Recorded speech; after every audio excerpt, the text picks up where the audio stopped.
Hi friends, ಎಲ್ಲರಿಗೂ ನಮಸ್ತೆ. ದುರ್ಗಾ ವಿಶ್ವಲಾಗೆ ನಿಮ್ಮೆಲ್ಲರಿಗೂ ಸ್ವಾಗತ. ಈ ವಿಡಿಯೋ ಬಂದು ಭಾನುವಾರದ ಮಿನಿ ಬ್ಲಾಗ್ ಆಗಿರುತ್ತೆ. ಭಾನುವಾರದ ವಿಡಿಯೋನ ಅಪ್ಲೋಡ್ ಮಾಡ್ತಾ ಇದ್ದೀನಿ. ಇವತ್ತು ಫುಲ್ ವಿಡಿಯೋ ನೋಡಿ. ಅವತ್ತೊಂದು ದಿನ ತಿಂಡಿಗೆ ಅಂದ್ಬಿಟ್ಟು ನಾನು ಪೂರಿ ಮಾಡ್ಕೊಂಡಿದ್ದೆ. ಈಗ ನಾವು ಕಾರ್ತಿಕ ಮಾಸ ಆಗಿರೋದ್ರಿಂದ ಯಾವುದೇ ನಾನ್ ವೆಜ್ ಮಾಡಲ್ಲ 1 ಮಂತು. ಆದ್ದರಿಂದ ಪೂರಿ ಸಾಗು ಮಾಡ್ಕೊಂಡಿದ್ದೆ ಫ್ರೆಂಡ್ಸ್. ಪೂರಿ ಕೇಳ್ತಿದ್ರು ಮಕ್ಕಳು ಅಂದ್ಬಿಟ್ಟು ಪೂರಿ ಮತ್ತು ಸಾಗು ಮಾಡ್ಕೊಂಡಿದ್ರಿಂದ ಚಟ್ನಿ ಕೂಡ ಮಾಡ್ಕೊಂಡಿದ್ದೆ. ಸ್ವಲ್ಪ ತೋಟದ ಹತ್ರ ಹೋಗ್ಬೇಕಾಗಿತ್ತು. ವಾರಕ್ಕೊಂದ್ಸರಿ ರಜಾ ಇದ್ದಾಗಲಾದರೂ ತೋಟದ ಹತ್ರ ಹೋಗಿ ನೋಡಬೇಕು ಅಂದ್ಬಿಟ್ಟು ತೋಟಕ್ಕೆ ಹೋಗೋಣ ಅಂದ್ಬಿಟ್ಟು ಪೂರಿ ಮತ್ತು ಸಾಗು ಮಾಡಿಕೊಂಡೆ. ಎಲ್ಲ ಟಿಫನ್ ಎಲ್ಲ ತಿಕ್ಕೊಂಡು ತೋಟದ ಹತ್ರ ಹೋಗಬೇಕು. ಮನೆ ಕೆಲಸ ಎಲ್ಲ ಮುಗಿಸ್ಕೊಂಡು ರಜಾ ಇತ್ತಲ್ವ, ಹಾಗೆ ಮಕ್ಕಳನ್ನು ಕರ್ಕೊಂಡು ತೋಟದ ಹತ್ರ ಹೋಗೋಣ ಅಂತ ಅಂದ್ಬಿಟ್ಟು ಬಂದ್ವಿ. ತೋಟಕ್ಕೆ ಬಂದ್ವಿ. ಒಂದು 3-4 ಕಿಲೋಮೀಟ್ರ್ ಆಗುತ್ತೆ ನಮ್ಮ ಮನೆಯಿಂದ. ಸ್ವಲ್ಪ ಅಲಸಂದೆ ಕಾಯಿ ಬಿಟ್ಟಿದ್ದೇನು ನೋಡೋಣ ಅಂತ ಬಂದೆ. ಆದರೆ ಕಾಯಿ ಈಗ ಸ್ವಲ್ಪ ಎಳೆದು ಚಿಕ್ಕದು, ಈಗೆಲ್ಲ ಅಗಟೆ ಆಗಿದೆ. ಒಂದು ವಾರ ಇಲ್ಲ 15 ದಿನದಲ್ಲಿ ಕಾಯಿ ಬಿಡುತ್ತೆ. ಅದನ್ನೆಲ್ಲ ನೋಡ್ಕೊಂಡು ಹಂಗೆ ಒಂದು ವೀಡಿಯೋ ಮಾಡಿಕೊಂಡೆ ಫ್ರೆಂಡ್ಸ್. ಸ್ವಲ್ಪ ಸತ್ತೆ ಬೆಳ್ಕೊಂಡಿದೆ, ಆದರೆ ಕಾಲಿಡೋದಕ್ಕೆ ಜಾಗ ಇಲ್ಲ, ಅಷ್ಟೊಂದು ಸತ್ತೆ. ಅದ್ರ ಜೊತೆಗೆ ಅಲಸಂದೆ ಗಿಡ, ಅವರೆ ಗಿಡ, ಹಳ್ಳು ಎಲ್ಲ ಹಾಕಿದ್ದೀನಿ ಮಿಕ್ಸ್ ಮಾಡಿ. ಅವರೆಕಾಯಿ ಸೀಸನಲ್ಲೂ ಕೂಡ ಅವರೆಕಾಯಿ ಬರುತ್ತೆ. ಅಲಸಂದೆಕಾಯಿ ಮುಗ್ದೋದ್ಮೇಲೆ ಗಿಡ ಒಣಗೋಗ್ಬಿಡುತ್ತೆ, ಆಮೇಲೆ ಅವರೆಕಾಯಿ ಬರುತ್ತೆ. ಈ ನಡುವೆ ಸ್ವಲ್ಪ ಫ್ರೀ ಇರಲಿಲ್ಲ, ಅದರಿಂದ ಕಳೆನೇನು ಕೀಳಕ್ಕೆ ಹೋಗಲಿಲ್ಲ.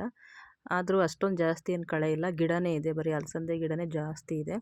ನೋಡ್ಬೋದು ನೀವು, ಎಲ್ಲ ಅಗಟೆ ಆಗಿದೆ. ಅಂದರೆ ಎಳೆದು ಕಾಯಿ ಇನ್ನೂ ಸ್ವಲ್ಪ ಬಲಿಯೋದಕ್ಕೆ ಒಂದು ವಾರ ಇಲ್ಲ 15 ದಿನ ಟೈಮ್ ತಗೊಳುತ್ತೆ.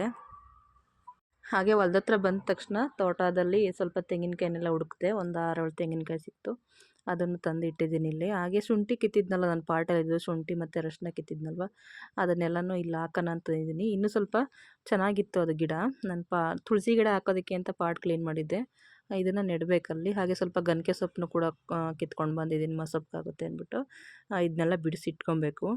ಹಾಗೆ ಶುಂಠಿ ಮತ್ತು ಅರಿಶಿನದ್ದು ತಂದಿದ್ನಲ್ಲ, ಅದನ್ನು ನನ್ನ ಮಗ ನೆಟ್ಟಿದ್ದಾನೆ ನೋಡಿ. 2 ಒಂದಕ್ಕೆ ಹಾಕಿದ್ದಾನೆ.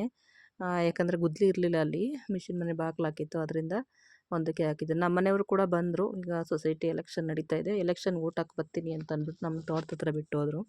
ಹಾಗೆ ನನ್ನ ಮಕ್ಕಳು ಕೂಡ ಮನೆಯಿಂದಲೇ ಆಟ ಸಾಮಾನೆಲ್ಲ ತಂದಿದ್ದಾರೆ. ಭಾನುವಾರ ದಿನ ಒಂದಿನ ರಜಾ ಇರುತ್ತಲ್ಲ, ಇವತ್ತೆಲ್ಲ ಆಟ ಆಡ್ಕೊತಾರೆ. ಮಕ್ಕಳಿಗೆಲ್ಲ ಲಾರಿ, JCB ಇದೇ ಜಾಸ್ತಿ ಇಷ್ಟ ನೋಡಿ. ಮಣ್ಣು ತುಂಬಿಕೊಂಡು ಆಟ ಆಡ್ತಾಯಿದ್ದಾರೆ. ಆಟ ಸಾಮಾನು ಕೂಡ ಇವು ಜೊತೆಗೆ ತಂದುಬಿಟ್ಟಿದ್ದರು. ಒಂದು ಬ್ಯಾಗ್ ಹಾಕ್ಕೊಂಡು ತಗೊಬಂದ್ಬಿಟ್ಟಿದ್ರು ಆಟ ಸಾಮಾನುವೆ. ನಾನು ಕೂಡ ಅವ್ರಿಗೆ ನೀರು ಗೀರು ಎಲ್ಲ ತಂದುಬಿಡ್ತೀನಿ ಬರಬೇಕಾದ್ರೆ. ಇಲ್ಲಿ ನೀರು ಸರಿಯಿಲ್ಲ, ಅಂದರೆ ಬೋರ್ ನೀರು ಕುಡಿಯೋಲ್ಲ ಇವರು. ಅದು ಅಲ್ಲದೆ ಸ್ವಲ್ಪ ಕೆರೆ ನೀರೆಲ್ಲ ಮಿಕ್ಸ್ ಆಗಿ ಬರುತ್ತೆ, ಅದು 2 ನೀರು ಬರುತ್ತೆ. ಅದರಿಂದ ಸೊಪ್ಪನ್ನೆಲ್ಲ ನೋಡಿದೆ, ಸ್ವಲ್ಪ ಕ್ಲೀನ್ ಮಾಡಿದ್ದಾರೆ. ತೋಟ ಎಲ್ಲ ಸ್ವಲ್ಪ ಕ್ಲೀನಾಗಿದೆ.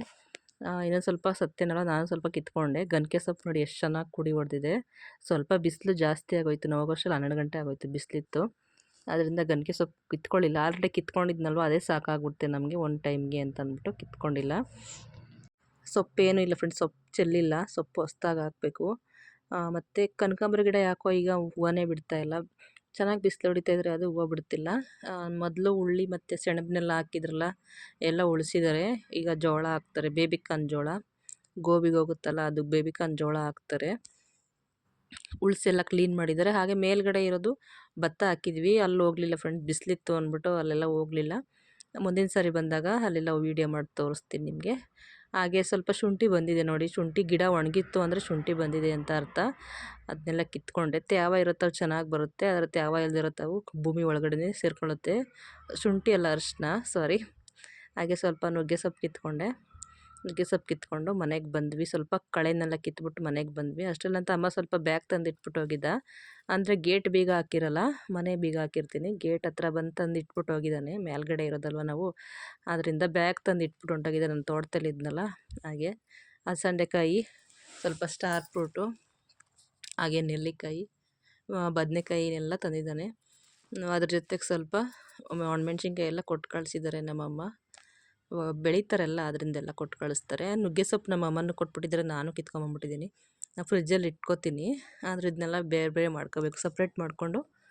ಸ್ವಲ್ಪ ಅಲಸಂದೆಕಾಯಿ ನುಗ್ಗೆ ಸೊಪ್ಪನ್ನೆಲ್ಲ ಬಿಡಿಸ್ಕೋತೀನಿ ಈಗ ನೈಟಿಗೆ ಸಾಂಬಾರು ಮಾಡೋದಕ್ಕೆ ಅಂದ್ಬಿಟ್ಟು. ಮತ್ತು ಒಂದು ಸೀಬೆಕಾಯಿ ಕೊಟ್ಟು ಕಳಿಸಿದ್ದಾರೆ. ಒಂದು ಸೀಬೆಕಾಯಿನ ಕೊಯ್ದು ನಾನು ಮತ್ತು ನಮ್ಮ ಮನೆಯವರೆಲ್ಲ ತಿಂದ್ವಿ, ಮಕ್ಕಳೆಲ್ಲ ತಿಂದು. ಚೆನ್ನಾಗಿತ್ತು ಟೇಸ್ಟಾಗಿ. ಒಂದೇ ಒಂದು ಕೊಟ್ಟಿದ್ದಾರೆ.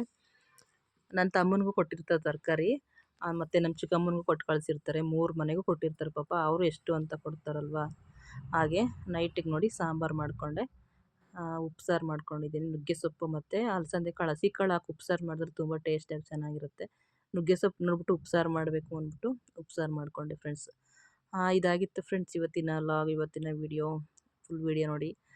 ಯಾರೆಲ್ಲ ಪೂರ್ತಿ ವಿಡಿಯೋ ನೋಡಿ ಸಪೋರ್ಟ್ ಮಾಡ್ತಾಯಿದ್ರೆ ಎಲ್ರಿಗೂ ಥ್ಯಾಂಕ್ ಯು ಸೋ ಮಚ್.